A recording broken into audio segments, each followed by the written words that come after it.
नमस्कार विद्यार्थी मित्रांनो, बृहन्मुंबई महानगरपालिका शिक्षण विभाग व्हर्च्युअल ट्रेनिंग सेंटर, मी विश्वास ठोंबरे व्हर्च्युअल शिक्षक आपले स्वागत करतो। विद्यार्थी मित्रांनो, आज आपण सर्वजण शाळेत नसलो तरी घरात राहून ऑनलाईन लर्निंगच्या माध्यमातून शिक्षण घेत आहोत। या माध्यमाचा आणि अध्यापन अध्ययनाच्या प्रक्रियेचा आपल्याला नक्कीच फायदा होईल अशी आशा आहे। त्याचबरोबर आपल्या शिक्षण प्रक्रियेत खंड पडणार नाही, म्हणूनच बृहन्मुंबई महानगरपालिका शिक्षण विभागाने हा उपक्रम सुरू केला आहे।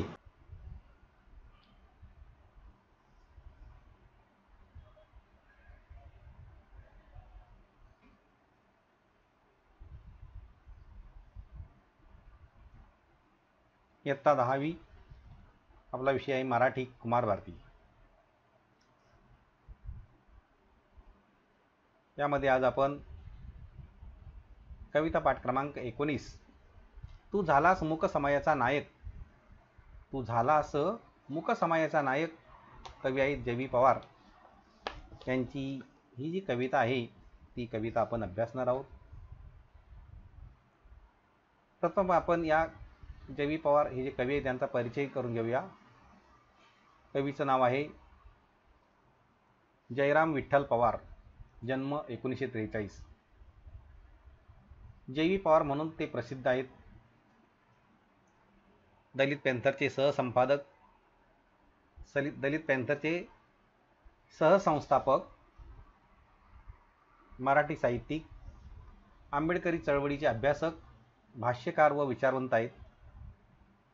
पवार यांचा जन्म पिलवली, तालुका चिपळूण या गावी झालेला होता।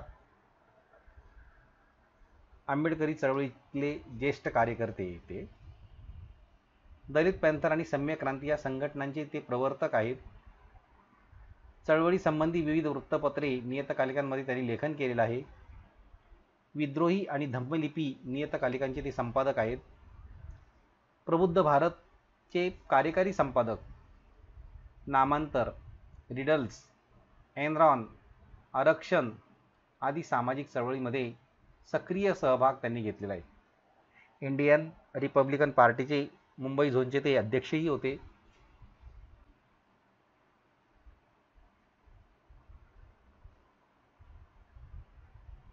त्याचबरोबर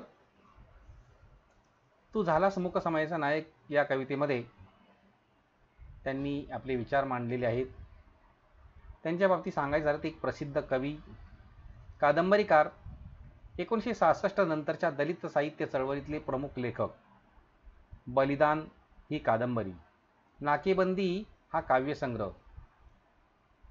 वडवानल ही दीर्घ कविता, उच्छ्वास युगंधरांचे अस्तित्वाच्या रेषा, सूर्यपुत्र भैय्यासाहेब आंबेडकर ही स्पंदने ही संपादने, आंबेडकरोत्तर आंबेडकरी चळवळ हा राजकीय विश्लेषणाच्या स्वरूपाचा लेखसंग्रह इत्यादी त्यांचे लेखन प्रसिद्ध आहेत। डॉक्टर बाबासाहेब आंबेडकर यांनी महाड येथे चौदार तळ्याचा जो सत्याग्रह केला, त्या घटनेला 50 वर्ष पूर्ण झाल्याच्या निमित्ताने डॉक्टर बाबासाहेब आंबेडकर यांचा गौरव या कवितेत केलेला आहे। डॉक्टर बाबासाहेब आंबेडकर यांनी रूढी, सामाजिक परंपरा नाकारून नव्या समाजाची जडणघडण केली, अशी या समाजाच्या नायकाला कवितेतून विनम्र अभिवादन केले आहे। डॉक्टर बाबासाहेब आंबेडकरांच्या कर्तृत्वाचे वर्णन या कवितेमध्ये करण्यात आलेले आहे। तू झालास मूक समाजाचा नायक, आपल्या समोर हे चित्र दाखवलंय की हा संघर्ष केवळ पाहण्यासाठी नसून मानवी मूलभूत हक्कासाठी आहे, असं इथे या चित्रामध्ये दिसतंय आपल्याला।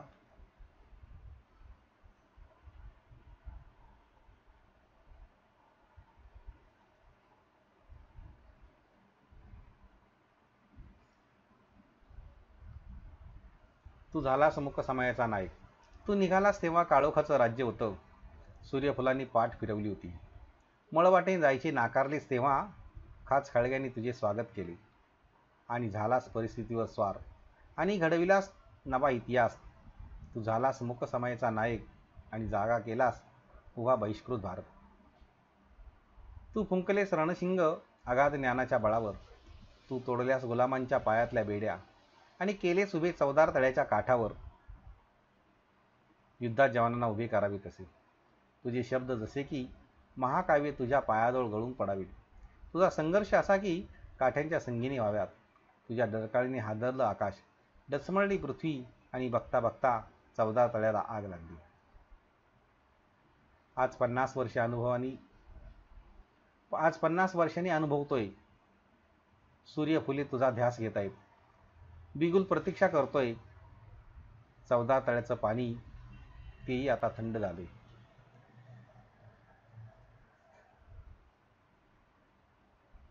आता या कवितेमध्ये काही नवीन शब्द आलेले आहेत. मूक म्हणजे अबोल, नायक, नेते, प्रणेता आणि कप्तान. खाच खळगे, खड्डे, स्वार, आरूढ, बहिष्कृत, बाहेर टाकलेला, अगाध, प्रचंड, बळ, शक्ती, सामर्थ्य,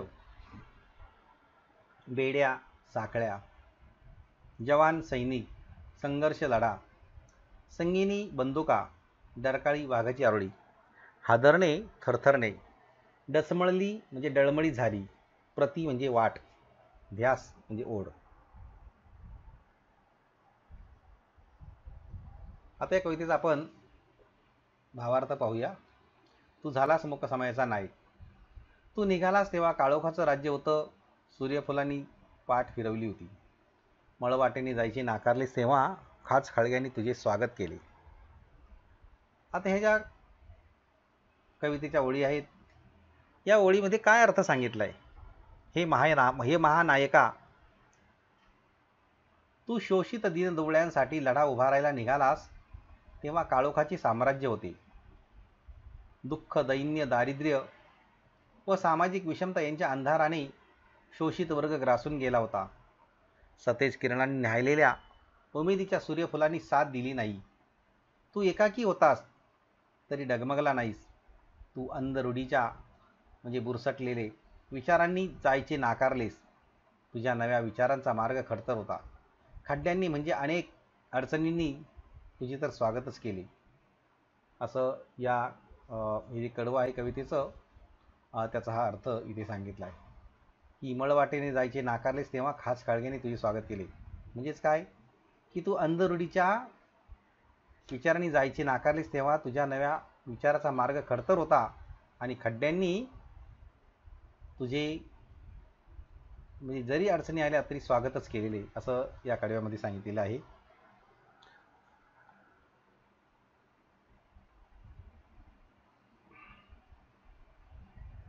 दुसरं कडवं आहे. तू झालास परिस्थितीवर स्वार आणि घडविल्यास नवा इतिहास. तू झालास मुक समयाचा नायक आणि जागा केला उभा बहिष्कृत भारत. तू अशा या प्रतिकूल परिस्थितीची तू पर्वा न करता त्यावरही मात केली. म्हणजे याचा अर्थ काय? तू झालास परिस्थितीवर स्वार आणि घडविल्यास नवा इतिहास. तू अशा या प्रतिकूल परिस्थितीची पर्वा न करता त्यावरही मात केली आणि नवीन विचारांच्या प्रेरणांचा तू इतिहास घडवलास.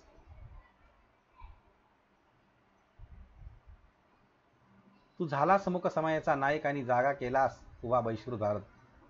आजपर्यंत ज्या वर्णव्यवस्थेने नाकारलेल्या आणि अन्याय सहन करणाऱ्या सर्वहारा जनतेचा तू नायक झालास आणि बहिष्कृत असलेल्या भारतीय समाजात तू जागृती आणलीस, नवचैतन्य आणलेस, त्यांच्यामध्ये आत्मविश्वास निर्माण केला. असं या कडव्यामध्ये सांगितलेलं आहे की तू झालास परिस्थितीचा स्वार आणि घडविलास नवा इतिहास. तू झालास मुक समयाचा नायक आणि जागा केला उभा बहिष्कृत भारत. इथे भारतीयांच्या मनामध्ये समाजामध्ये तू आत्मविश्वास निर्माण केलेला आहे, असं या कडव्यामध्ये सांगितलेलं आहे.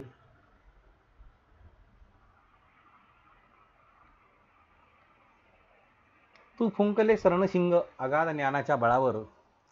तू फुंकलेस रणशिंग अगाध ज्ञानाच्या बळावर. तू तोडल्यास गुलामांच्या पायातल्या बेड्या. तू तोडल्यास गुलामांच्या पायातल्या बेड्या आणि केलेच उभे चवदार तळ्याच्या काठावर. युद्धात जवानांना उभे करावे तसे. युद्धात जवानांना उभे करावे तसे. या कडव्याचा अर्थ काय सांगितला की तुझ्या प्रचंड ज्ञानाच्या सामर्थ्याने तू संग्रामाचे रणशिंग फुंकलेस. तू फुंकलेस रणशिंग. अगाध ज्ञानाच्या बळावर तुझ्या प्रचंड ज्ञानाच्या सामर्थ्याने तू संग्रामाचे रणशिंग फुंकलेस. तू तोडल्यास गुलामांच्या पायातल्या बेड्या. अन्यायाविरुद्ध बंड करण्यास तू सज्ज झालास. आजपर्यंत अंधरूढीच्या गुलामगिरीत कितपत पडलेल्या बांधवांच्या पायातील दाशाच्या साखळ्या तू तोडून टाकल्यास आणि केलेस उभे चवदार तळ्याच्या काठावर. युद्धात जवानांना उभे करावे तसे आणि एखाद्या युद्धात सैनिकांना सज्ज करावे असा चवदार तळ्याचा संग्राम तळ्याच्या काठी घडविलास.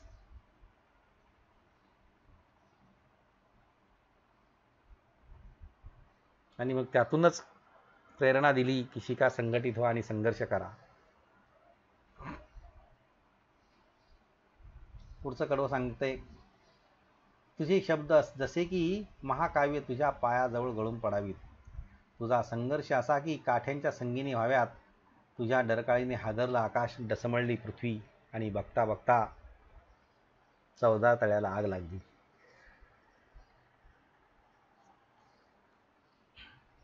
या कडव्यात काय सांगितले की तुझे शब्द जसे की महाकाव्य तुझ्या पायाजवळ गळून पडतील.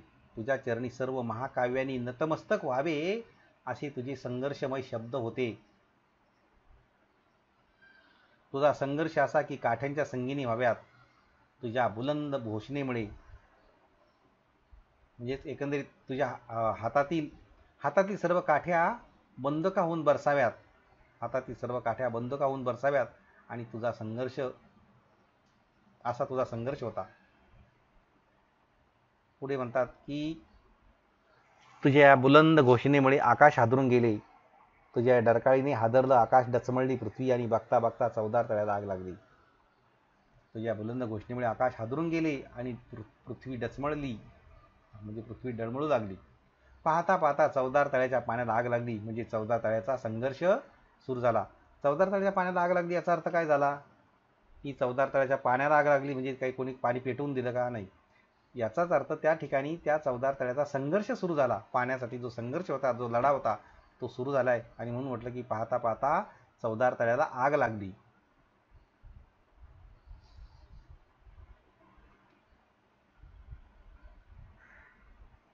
पुढे म्हणतात कवी, आज 50 वर्षांनी अनुभवतोय. आज 50 वर्षांनी अनुभवतोय. सूर्यफुले तुझा ध्यास घेतायत. बिगुल प्रतीक्षा करतोय. चवदार तळ्याचं पाणी तेही आता थंड झालंय. चवदार तळ्याचं पाणी तेही आता थंड झालंय. म्हणजे आज 50 वर्ष होऊन गेलीत हे सगळं अनुभवतोय असं कवी इथे सांगतायत. आज चवदार तळ्याच्या संग्रामाला 50 वर्ष उलटून गेलीत. कवी म्हणतात की 50 वर्षांनी तो संघर्ष मी पुन्हा अनुभव पाहतोय. अजूनही ज्या सूर्यफुलांनी भूतकाळात पाठ फिरवली होती ती सूर्यफुले अजून तुझा ध्यास घेत आहेत. पुन्हा संघर्षासाठी बिगुल तुझी वाट पाहत आहेत, वाट बघत आहेत असंही म्हणतात. चवदार तळ्याचे पाणी आता थंड झाले आहे आणि म्हणून म्हटलं की चवदार तळ्याचं पाणी तेही आता थंड झालं आहे. चवदार तळ्याचे पाणी आता थंड झाले आहे. संघर्ष थांबला आहे परंतु शोषितांची परिस्थिती फारशी बदलली नाही. आजही ते पाणी पेटण्याची वाट पाहत आहेत.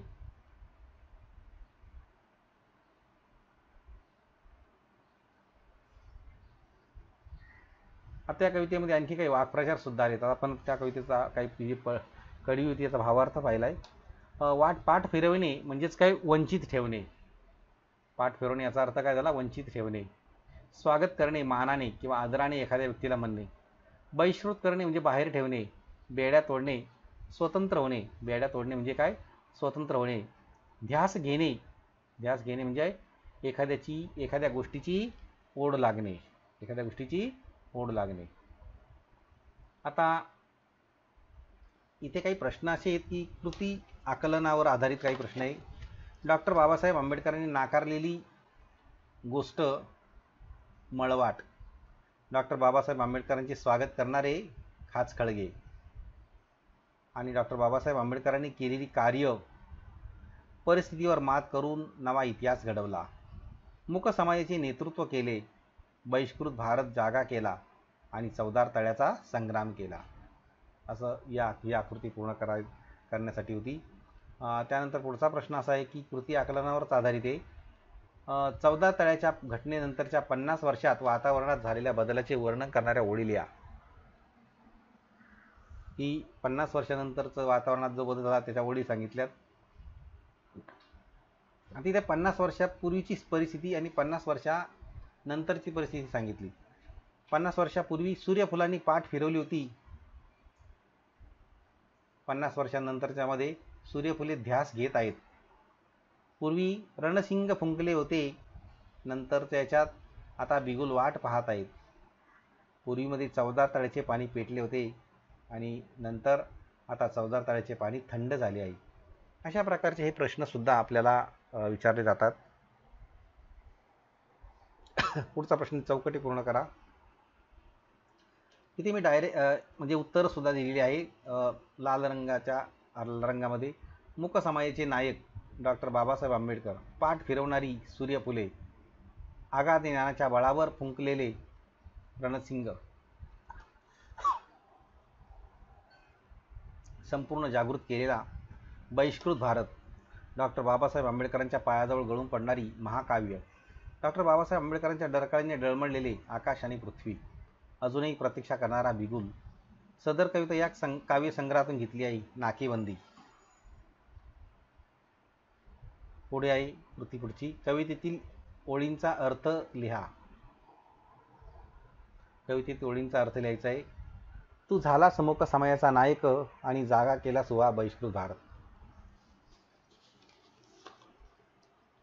आता ह्या ज्या कवितेच्या ओळी आहेत या ओळींचा सुद्धा आपल्याला अर्थ लिहायचा आहे की जसं तू झालास मूक समाजाचा नायक आणि जागा केलास उभा बहिष्कृत भारत, ही डॉक्टर बाबासाहेब आंबेडकरांनी पीडित जनतेवर होणाऱ्या अन्यायाविरुद्ध चवदार तळ्याचा संग्राम केला.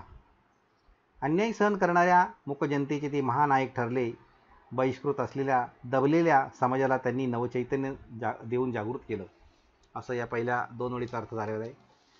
नंतर पुढच्या ओळी दिल्यात की तुझ्या डरकाळीने हादरलं आकाश, डचमळली पृथ्वी आणि बघता बघता चवदार तळ्याला आग लागली. आता ह्याही ओळीचा जर अर्थ आपण पाहिलात की जसं मागाशी पण आपण त्या ओळीचा अर्थ पाहिलेलाच होता, तर या ओळीमध्ये काय सांगितलं की तुझ्या डरकाळीने हादरलं आकाश, डचमळली पृथ्वी आणि बघता बघता चवदार तळ्याला आग लागली.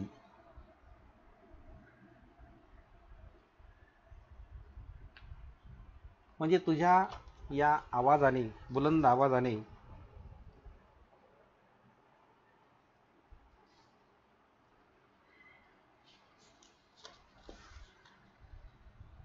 आकाश हादरून गेले आणि पृथ्वी डळमळू लागली आणि बघता बघता चवदार तळ्याच्या पाण्याला आग लागली. म्हणजेच काय, संघर्ष पेटला, असा त्या ओळीचा अर्थ सांगितला गेलेला आहे.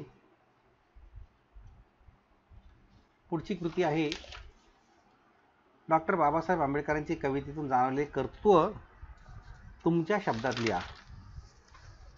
आता ह्या प्रश्नाचं उत्तर आपण लिहितेवेळी आपल्याला काय लिहायचं आहे. पारंपरिक वर्णव्यवस्थेने नाकारलेल्या व दैन्य दारिद्र्याच्या अंधारात खितपत पडणाऱ्या मूक समाजाला डॉक्टर बाबासाहेब आंबेडकरांनी नवविचारांचा प्रकाश दाखवला. अन्यायाविरुद्ध न बोलणाऱ्या समाजात जागृती निर्माण केली. सर्व सुखांनी पाठ फिरवलेली असताना व अडचणीचा मार्ग असताना पारंपरिक वाटेने जायचे नाकारून कठीण परिस्थितीवर मात करून डॉक्टर बाबासाहेबांनी नवा इतिहास घडवला. बहिष्कृत भारताला आत्मविश्वास दिला. अगाध ज्ञानाच्या बळावर लढा पुकारून शोषित जनतेच्या पायातल्या बेड्या मुक्त केल्या. चवदार तळ्याचा संग्राम यशस्वी केला.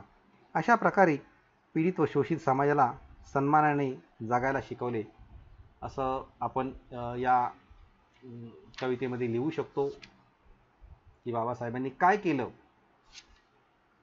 त्यांचं कार्य काय आहे, त्यांनी हा प्रवास कसा केला, तो आपल्या शब्दात आपण लिहू शकतो. पुढचा एक प्रश्न आहे की अगाध ज्ञानाच्या बळावर डॉक्टर बाबासाहेब आंबेडकर यांनी केलेले कार्य तुमच्या शब्दात लिहा, असा एक पुढचा एक प्रश्न आहे. हा प्रश्न लिहिताना सुद्धा अतिशय कठीण परिस्थितीमध्ये डॉक्टर बाबासाहेब आंबेडकरांनी आपले शिक्षण पूर्ण केले. त्यांनी बॅरिस्टर ही पदवी संपादन केली. ते उच्च विद्याविभूषित होते. त्यांनी आपल्या अगाध ज्ञानाच्या बळावर इथल्या बहिष्कृत समाजाला अन्यायापासून मुक्त करण्याचे अतिशय महत्त्वाचं कार्य अंगीकारलेलं होतं. शोषित, पीडित व वर्णव्यवस्थेतून नाकारलेल्या, समृद्धीपासून वंचित असलेल्या जनतेला संघटित केले. त्यांनी शिका, संघटित व्हा, संघर्ष करा हा मूलतंत्र देऊन शोषित समाजाला आत्मविश्वास दिला. अन्यायाविरुद्ध लढा देण्यास प्रवृत्त केले. 14 तळ्याचा संग्राम यशस्वी केला. समाजाला बोधितत्वाची शिकवण देऊन बौद्ध धर्म स्वीकारला. स्वतंत्र भारताचे संविधान लिहून भारतीय राज्यघटनेचे शिल्पकार ठरले. डॉक्टर बाबासाहेब आंबेडकरांना त्यांच्या अगाध कर्तृत्वाला मानवंदना देण्यासाठी भारतरत्न हा सर्वोच्च बहुमान सन्मानाने बहाल करण्यात आला. तर अशा प्रकारे हा पाठ क्रमांक 19. तू झालास मूक समाजाचा नायक. तू झालास मूक समाजाचा नायक. कवी आहेत जवी पवार. या कवितेमध्ये डॉक्टर बाबासाहेब आंबेडकर यांनी महाड येथे 14 तळ्याचा जो सत्याग्रह केला, त्या घटनेला 50 वर्ष पूर्ण झाल्याच्या निमित्ताने डॉक्टर बाबासाहेब आंबेडकर यांचा गौरव केला आहे. डॉक्टर बाबासाहेब आंबेडकर यांनी रूढी, सामाजिक परंपरा नाकारून नव्या समाजाची जडणघडण केली. असे या समाजाच्या नायकाला कवितेतून विनम्र अभिवादन केले आहे. डॉक्टर बाबासाहेब आंबेडकरांच्या कर्तृत्वाचे वर्णन या कवितेत करण्यात आले आहे.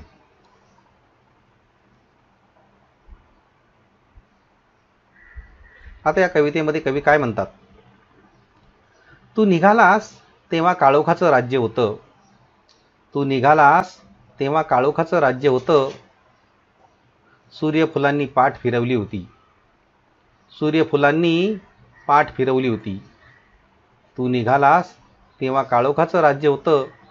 सूर्यफुलांनी पाठ फिरवली होती. मळवाटेने जायचे नाकारलेस तेव्हा, मळवाटेने जायचे नाकारलेस तेव्हा खाच खळग्यांनी तुझे स्वागत केले. मळवाटेने जायचे नाकारलेस तेव्हा खाच खळग्यांनी तुझे स्वागत केले. मळवाटेने जायचे नाकारलेस तेव्हा खाच खळग्यांनी तुझे स्वागत केले. तू झालास परिस्थितीवर स्वार. तू झालास परिस्थितीवर स्वार आणि घडविलास नवा इतिहास. आणि घडविलास नवा इतिहास. तू झालास परिस्थितीवर स्वार आणि घडविलास नवा इतिहास.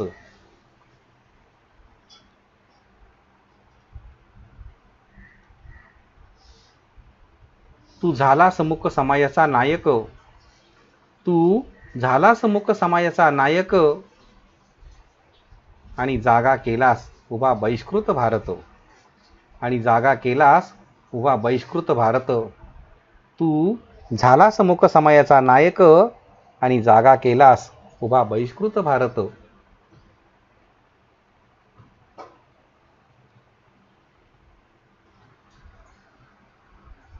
तू फुंकलेस रणशिंग अगाध ज्ञानाच्या बळावर. तू फुंकलेस रणशिंग अगाध ज्ञानाच्या बळावर. तू फुंकलेस रणशिंग अगाध ज्ञानाच्या बळावर. तू तोडल्यास गुलामांच्या पायातल्या बेड्या. तू तोडल्यास गुलामांच्या पायातल्या बेड्या. तू फुंकलेस रणशिंग अगाध ज्ञानाच्या बळावर. तू तोडल्यास गुलामांच्या पायातल्या बेड्या.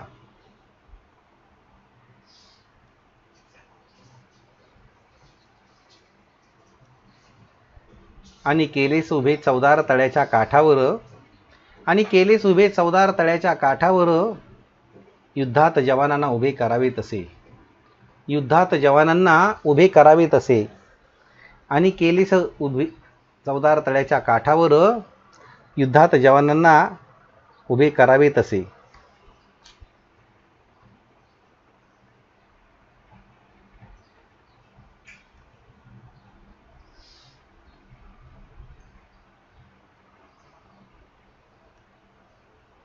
तुझे शब्द जसे की महाकाव्य तुझ्या पायाजवळ गळून पडतील.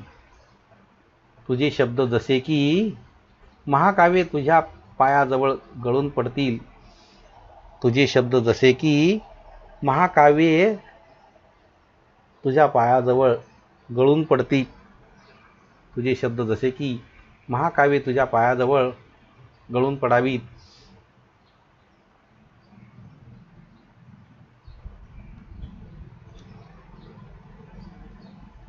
तुझा संघर्ष असा की काठ्यांच्या संगीने व्हाव्यात. तुझा संघर्ष असा की काठ्यांच्या संगीने व्हाव्यात. तुझा संघर्ष असा की काठ्यांच्या संगीने व्हाव्यात.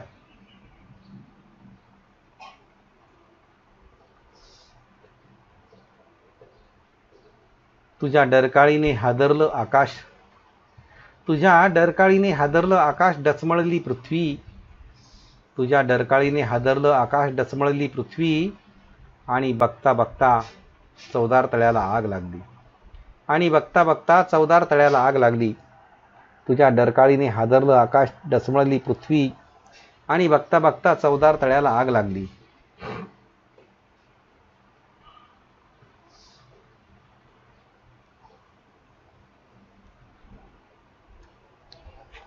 आज 50 वर्षांनी अनुभवतोय सूर्यफुले तुझा ध्यास घेतायत. आज 50 वर्षांनी अनुभवतोय सूर्यफुले तुझा ध्यास घेतायत.